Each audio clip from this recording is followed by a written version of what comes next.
Kitchen, जी हाँ, kitchen और you can call it galley, जो हम क्रूज लाइन पे बोलते हैं। Heart of any hotel, heart of any cruise line ship. Kitchen operation जो है, गैली ऑपरेशन जो है, it is one of the most crucial, most important operation in any hospitality business. It's important to understand कि क्या क्या responsibility होती है kitchen के अंदर when somebody join, what he और शी हैज टू डू, और वो पोजीशंस कौन कौन सी होती है, what are the designation, specially I am talking about cruise line. So let's start with this video. इस वीडियो में आज हम बात करेंगे वो पोजीशन, टाइटल्स, डेजिग्नेशन जो कि क्रूज लाइन में होते हैं, एंड टू अंडरस्टैंड किसका क्या रोल होता है, who is that person who is making the best soup for you, what's his or her position being called. Let's start with this video now.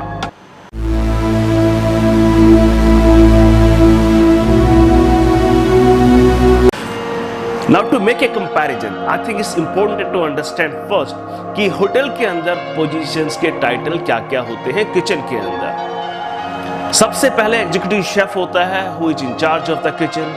उसके नीचे chef the cuisine होते हैं, उसके नीचे सूस शेफ होते हैं, जूनियर सूस शेफ होते हैं, शेफ द पार्टी होते हैं, डेमी शेफ द पार्टी होते हैं, देन कॉमी 1, कॉमी 2 एंड कॉमी 3, और लास्ट में अप्रेंटिसशिप। ये सिंपल सा डेजिग्नेशंस हायरार्की है किसी भी होटल्स के अंदर।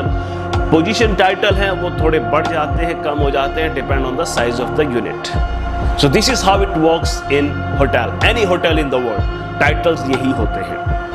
अब बात करते हैं क्रूज लाइन के अंदर। क्रूज लाइन जो कि इतने बड़े शिप्स हैं, 5000 गेस्ट, 6000 गेस्ट, और बड़ा ऑब्वियस किचन भी उतनी ही बड़ी होगी।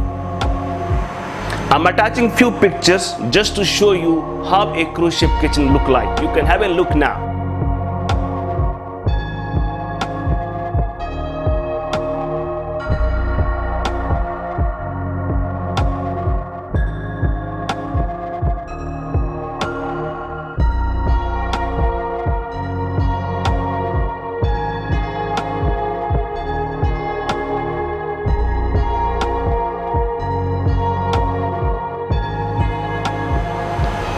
Now you have seen this picture and you can make out कि किचन जो क्रूज शिप पे होती है, that is absolutely sparkling clean and made of 100% stainless steel. On cruise ship you cannot use any other material except stainless steel in galley. Floor के ऊपर tiles होती है, rest सारा from ceiling, from wall, all the equipment has to be stainless steel and commercial. It's a requirement. अब आप बात कर रहे हैं उन पोजीशन टाइटल्स की जो कि गैली में होते हैं, and what are those position titles? सबसे पहले गैली में जो गैली का इंचार्ज होता है, that is again executive chef. He is the main boss. He is the commander of the kitchen. Kitchen के अंदर अगर शिप का साइज 4000 गेस्ट के आसपास है, then minimum you need to have, or they will have 100% around 200 crew member only in kitchen, only in galley. वो सारे 200 के 200 crew member जो गैली में होते हैं, they all reports to chef. Executive chef के नीचे नेक्स्ट पोजीशन जो आती है, that is executive sous chef. He is second in command, he is second in charge. He has equal responsibility and he is capable enough to take over executive chef position anytime if it required. Just always have two. उसके बाद executive sous chef के नीचे आते हैं chef de cuisines. Chef de cuisines, chef on every section of the galley. That means chef de cuisine for garde manger, chef de cuisine for pastry section, chef de cuisine for specialty outlet, chef de cuisine on all those main section you have chef de cuisine, they are in charge. सबसे बड़ी गैली ship पे main गैली होती है, just like banquet kitchen, लेकिन वहाँ का comparison आप banquet kitchen से नहीं कर सकते किसी भी होटल में। जितना भी खाना प्रिपेयर होता है मेन रेस्टोरेंट के लिए, मेन डाइनिंग के लिए, that is part of package. That means guest is having it complimentary in the sense they have already paid for that meal. So quality and quantity both goes same time. उसका in charge भी chef the cuisine होता है, but again he is the closest bonding along with executive chef because that is the main operation. Then you have specialty outlet.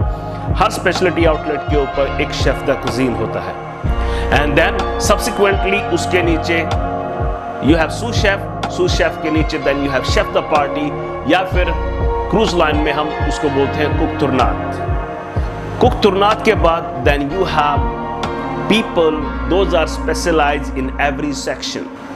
You have roastman that's job, his job is just to do roasting for the entire ship. चाहे वो guard मांझे की requirement हो, चाहे वो किसी speciality outlet की requirement हो, या मेन डाइनिंग रूम की, वो सारी रोस्टमैन ही करता है because that is something really important and lots of money. You can not take chance. Same thing soupman का काम सारे सूप बनाना है, लंच के लिए, डिनर के लिए, मिडनाइट के लिए. His job is to prepare soup. Either is for crew or is for guest or is for specialty outlet. He is in charge to make all the soup. Mostly दो लोग होते हैं, एक main सूपमैन होता है, उसके नीचे एक असिस्टेंट सूपमैन होता है. ऐसे ही रोस्टमैन होता है, रोस्टमैन, असिस्टेंट रोस्टमैन.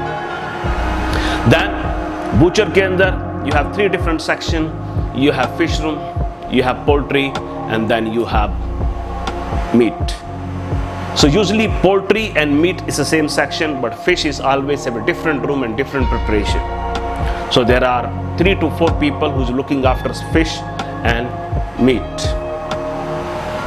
अब हम बात कर रहे हैं गार्ड मांझे के अंदर भी सेम होता है. शेफ द कुजीन के नीचे then you have, depend on the size of the ship, you could have a sous chef, then you have chef de partie or a cook tournant, and then you have assistant pantryman. Pantry in the sense they are looking after all those daily preparation of salads and cold cuts and everything. Those are pantrymans. ऐसे ही pastry के अंदर होता है, either you have chef de cuisine as a pastry chef or you have a pastry chef, और उसके नीचे sous chef होता है, and sous chef के बाद then you have chef de partie or you can say assistant pastryman. Those are the positions. You also have a position called cook. Cook in generic सारे section में होता है. Cook is more of like a commis one in the hotel. Cook के बाद direct promotion जो होती है that again you go to cook tournant. So mostly people they get confuse, they are not able to understand कि sir hotel में मैं काम कर रहा हूँ 2 साल से, I am a commis one and I am getting a offer of cook on A cruise line. But what is cook? I mean, what his or her responsibilities are. So these are few responsibilities. It's more of like same thing but different designation name.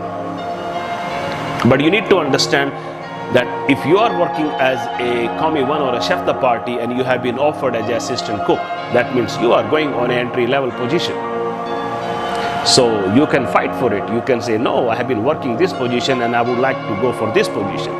So it's important to understand the designation, the comparison between hotel and cruise line. Utility cleaners, also part of kitchen in hotel and on cruise line as well. All report to executive chef. And their next step, if they start their career with the utility cleaner, they have 2 options. Either they can go in F&B service or they can go in galley. They have both options open after their absolutely outstanding performance. Then only they can be promoted for these 2 different sections. So this is how it works in hotel and cruise line. If you still don't understand, if you still have any doubt, you please let me know and I will be most happy to help you out.